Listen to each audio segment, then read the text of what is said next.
Duché de Lorraine, un hiver de la fin du XVe siècle. Les routes sont mauvaises, les granges sont vides et les villages tiennent debout parce qu'ils n'ont pas le choix. On vit serré, on compte les bûches, on écoute les chiens. On prie aussi, pas toujours par foi, souvent par habitude, parfois par peur. À l'approche des fêtes, les enfants apprennent des chants, les adultes préparent des miches, des noix, un peu de miel quand il en reste. On veut croire que quelque chose de bon passe encore par ici, malgré la saison et les hommes. Mais cette année-là, dans un bourg que les récits ne nomment plus, 3 petits disparurent en quelques jours. Et la nuit, on le retrouva un bonnet dans la neige, un gant près d'un calvaire, une chaussure derrière l'église. Un homme fut tiré de son lit pour devenir autre chose. Pas un héros, mais une ombre. Bienvenue dans le noir.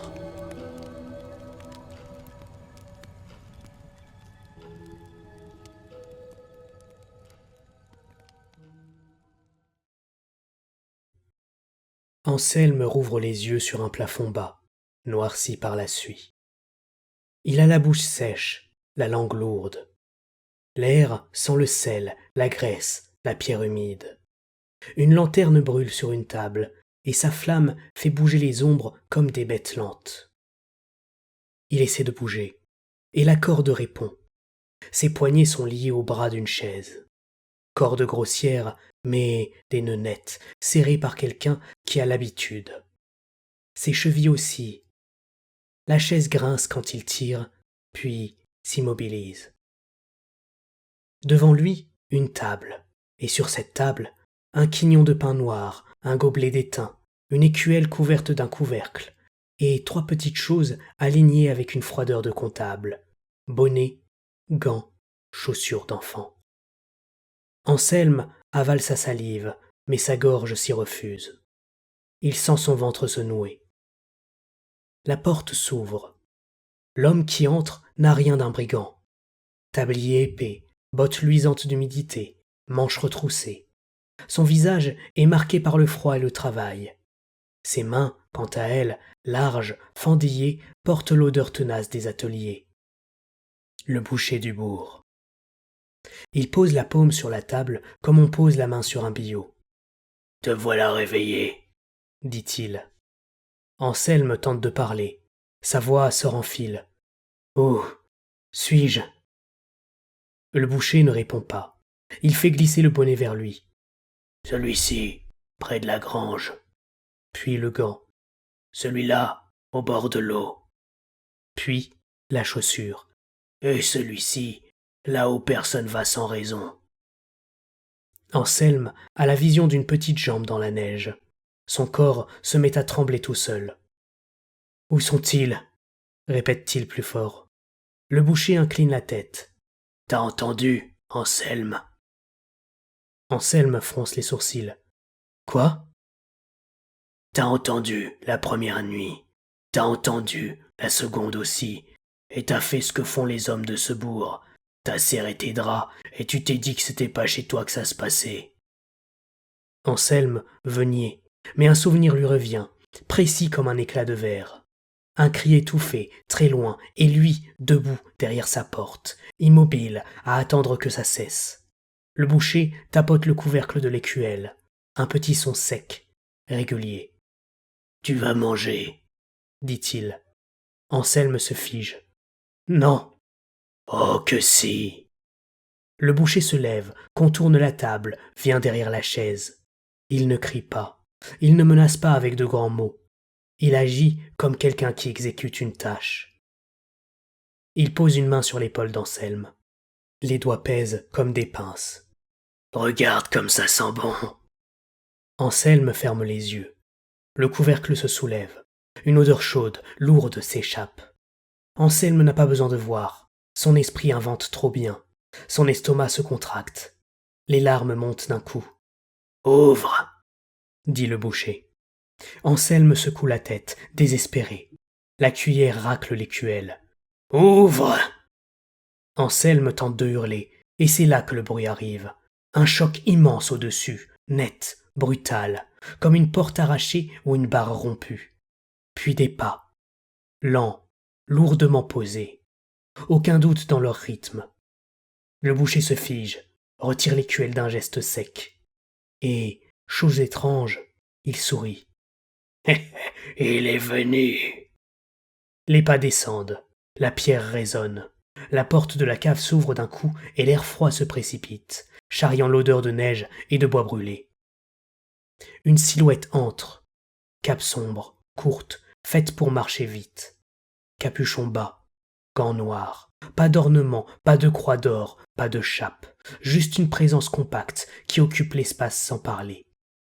Dans sa main, un bâton, long, solide, renforcé de fer aux endroits d'impact. Une crosse, mais faite pour frapper et bloquer. Le boucher recule d'un pas, comme par réflexe. C'est donc à ça que tu ressembles, dit-il. La silhouette avance, sans répondre. Anselme, attaché, comprend une chose. Ce n'est pas un homme qui discute. C'est un homme qu'on subit. Le boucher attrape un outil sur la table, lourd, court, fait pour couper. Il se place de biais, comme un homme qui sait se battre dans un espace étroit. La silhouette s'arrête à 2 pas. On entend seulement la lanterne. Puis, d'un coup, le premier mouvement. La silhouette frappe d'un revers sec, visant le poignet armé. Le boucher part en levant l'outil.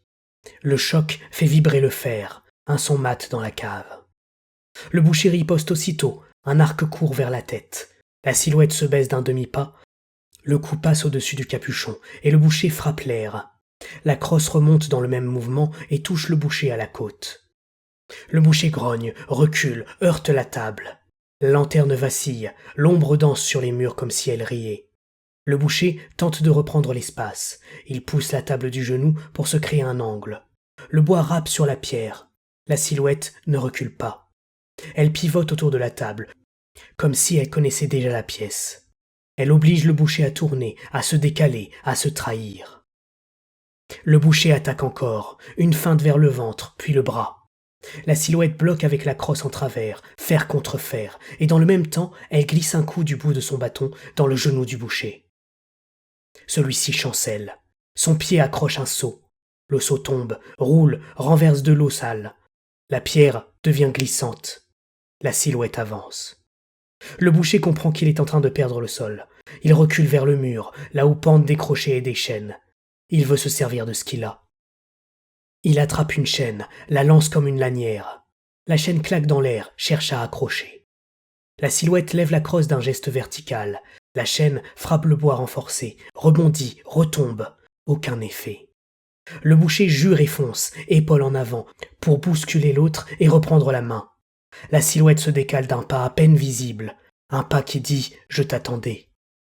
La crosse frappe au niveau du coude, un coup sec. Le bras du boucher s'ouvre malgré lui. L'outil lui échappe et tombe sur la pierre avec un bruit de métal mort. Le boucher tente de récupérer. Trop tard. La silhouette le saisit par le tablier d'une main, le tire vers la table et l'écrase contre le bord. La table gémit. La lanterne tombe sur le côté, mais ne s'éteint pas. Le boucher, le souffle court, lève les yeux. On voit enfin qu'il a peur.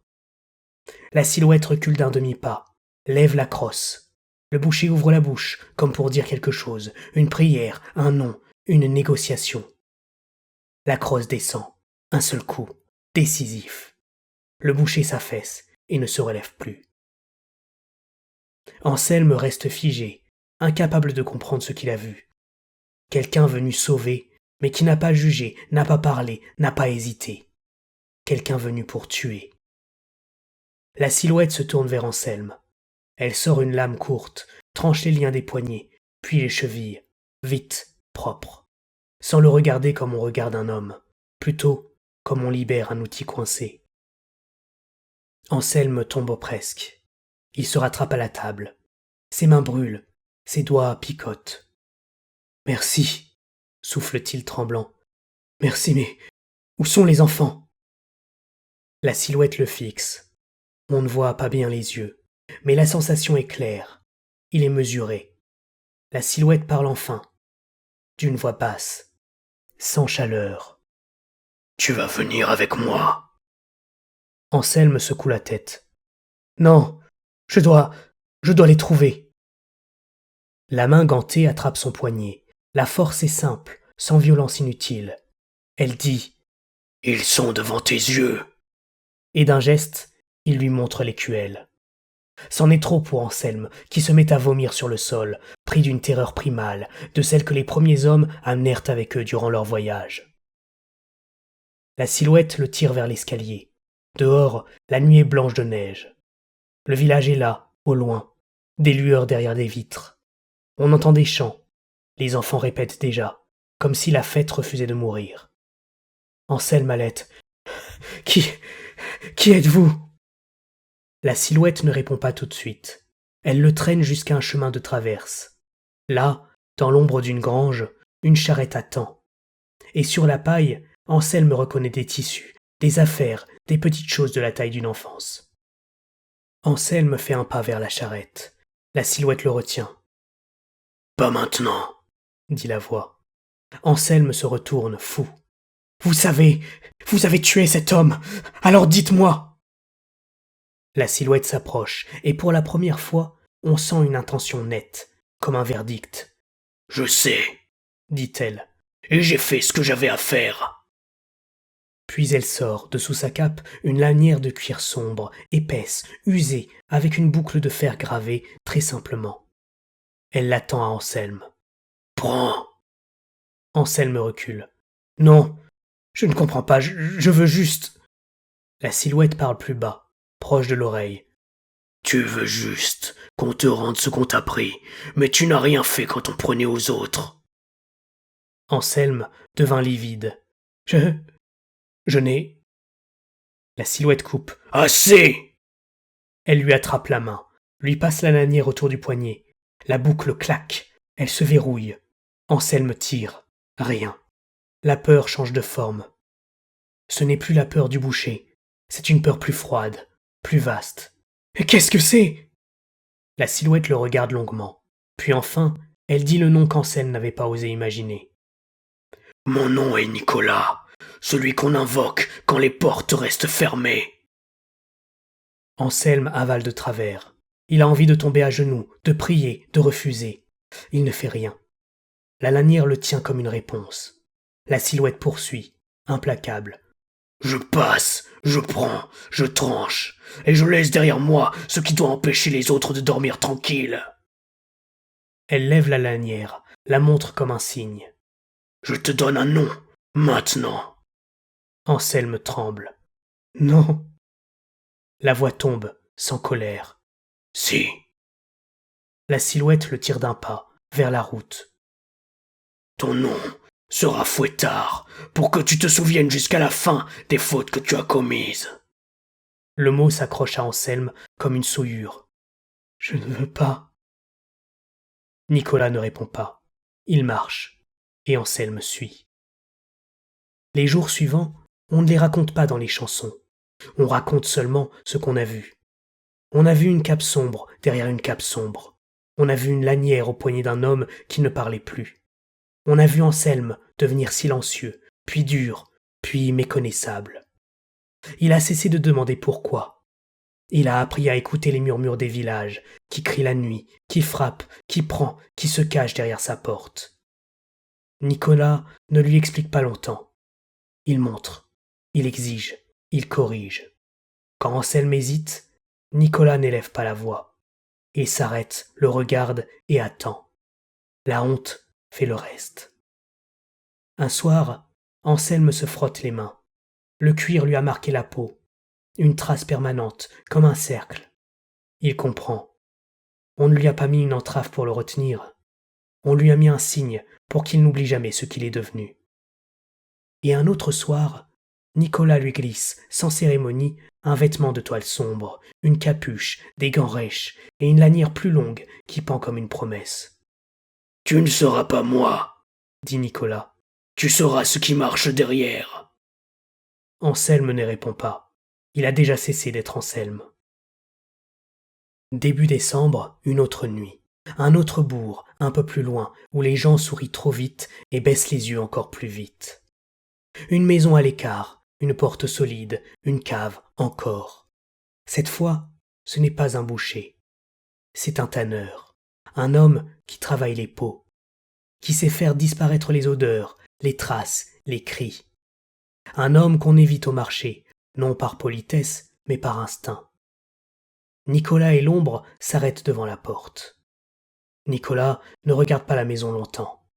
Il regarde Fouettard. « Tu entends » demande-t-il. Fouettard incline la tête. Dans le silence, oui, un bruit, un choc étouffé, un souffle trop court. Quelqu'un en bas qui n'a pas le droit de bouger. Nicolas pose une main sur l'épaule de Fouettard. « Ce soir, c'est toi !» Fouettard reste immobile, une seconde, puis il avance. Il ne frappe pas à la porte, il ne prévient pas, il entre comme une chose qui n'a pas besoin de permission. La porte cède avec un craquement. La maison avale l'air froid. Dans l'entrée, une lanterne s'éteint. Des pas précipités au-dessous. Fouettard descend. La cave est basse, plus sèche que celle du boucher. L'air y porte une odeur âcre, chaud, cuir, graisse rance. Au fond, des pots pendent comme des draps lourds. Une lanterne jette une lumière jaune qui ne réchauffe rien. Le tanneur recule en voyant l'ombre descendre. Il s'attendait à autre chose, à un homme d'église, à un seigneur, à un juge. Il ne voit qu'une capuche sombre, une lanière de cuir au poignet et une seconde lanière en main. « Non, non, attends !» bredouille le tanneur. Il lève un couteau, mais sa main tremble. Il fait un geste trop haut, trop large, comme un homme qui menace parce qu'il n'a plus d'autre langage. Fouettard ne se précipite pas. Il s'avance d'un pas, puis d'un autre, sans hâte. Il se place de biais, coupe l'espace, oblige l'autre à reculer vers le mur. Le tanneur tente une feinte, cherche le ventre. Fouettard se décale d'un demi-pas, frappe court au poignet. Le couteau saute et glisse sur la pierre. Le tanneur se jette pour le récupérer. La lanière claque. Le cuir s'enroule au poignet du tanneur, se serre et le tire net. L'homme tombe sur le flanc, souffle coupé, bouche ouverte. Il essaie de se relever, mais Fouettard tire encore, comme on ramène une bête par une longe. Le tanneur pleure, d'un coup, sans retenue. « Pitié, je t'en supplie, pitié, je donnerai, je jure, je... » Fouettard s'approche. Il ne regarde pas les peaux, ni les outils. Il ne regarde que le visage de l'homme. Il s'accroupit, tout près. Et pour la première fois depuis longtemps, sa voix sort, basse, rugueuse, comme si elle avait été peu utilisée. « Tu demandes la pitié à l'ombre, » dit-il. Le tanneur secoue la tête, hoquette. « Je ne voulais pas, je... » Fouettard resserre la lanière, juste assez pour faire taire les mots. Il se relève, il se tient au-dessus de l'homme comme un poteau noir dans la lumière. Le tanneur, au sol, lève les yeux. « Qui es-tu » Fouettard ne répond pas tout de suite. Il baisse la tête comme un homme qui se recueille. Puis il commence, une comptine simple, froide, faite pour se dire sans réfléchir, et qui pourtant ressemble à une prière. « Seigneur des routes et des seuils fermés, entends le pas que je n'ai point choisi. Sous le cuir noir mon poignet est lié, pour me souvenir, pour servir sans merci. Nicolas passe, et son bâton fait foi. Moi je suis l'ombre et je ne fléchis pas. Aux bouches cousues, je rends l'effroi, et j'ouvre l'oreille à ceux qui n'écoutaient pas. Pour l'enfant pris, pour le cri sans voix, pour la porte close et l'œil sans foi, je suis l'ombre au devoir juré, et ma main tombe sans se détourner. » Au dernier vers, le tanneur cesse de bouger. Il comprend qu'il ne parle pas à un homme qu'on peut acheter, ni à un juge qu'on peut attendrir. Il parle à une fonction. Fouettard incline encore la tête, comme si la comptine devait être dite jusqu'au bout, comme on ferme une porte. « Prie ton dernier souffle et ne dis plus rien. L'ombre n'entend point les suppliques. La main qui tremble, je la ferme en mon lien, et le mensonge tombe sans réplique. » Il se tait. Le silence retombe comme une couverture. Fouettard tire une dernière fois sur la lanière. Le tanneur est ramené, au fer, incapable de se relever. La fin est rapide, sans colère, sans spectacle. Quand Fouettard remonte l'escalier, son pas est régulier, plus lourd qu'avant, mais régulier. En haut, dans l'entrée, Nicolas l'attend, immobile, comme une statue de route. Il ne demande rien. Il voit la lanière, la posture, le visage fermé. Nicolas dit seulement « Ton nom te va !» Puis il se tourne vers la nuit. Au loin, dans le bourg, une voix d'enfant s'élève pour répéter une chanson joyeuse. Et sur le chemin blanc, derrière la cape de Nicolas, l'ombre suit, sans hâter le pas, sans regarder en arrière.